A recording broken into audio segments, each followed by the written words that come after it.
Ézéchiel voit 6 anges destructeurs s'approcher de Jérusalem. Avant qu'ils ne frappent, un scribe reçoit l'ordre, marque d'une croix au front ceux qui gémissent sur ce qui se fait ici. La lettre Tau, en hébreu archaïque, ressemble à une croix. Le scribe parcourt la ville et marque ceux qui souffrent de ce qui blesse Dieu. Ce sont eux qui sont protégés. La question que cette vision pose est directe. Est-ce que ce qui blesse Dieu me blesse aussi? Est-ce que je gémis ou est-ce que j'ai normalisé ce qui devrait me faire mal? Il y a une forme de complicité tranquille dans le silence. Quand on voit quelque chose d'injuste et qu'on décide que ce n'est pas notre affaire.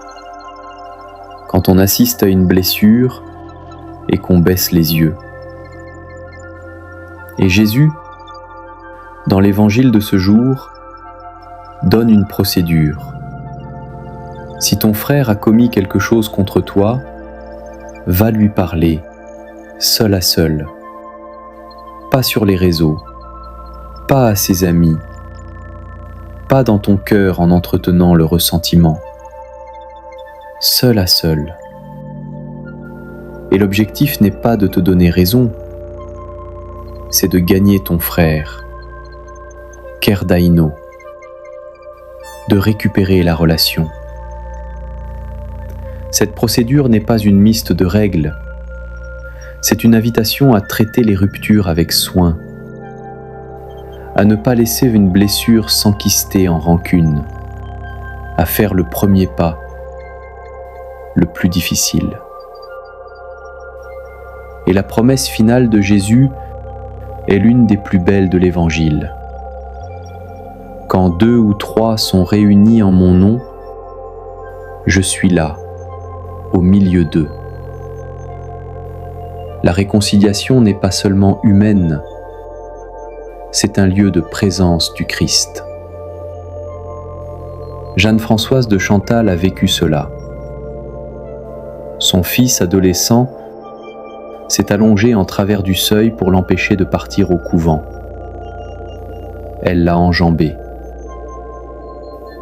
et elle lui a pardonné ce moment.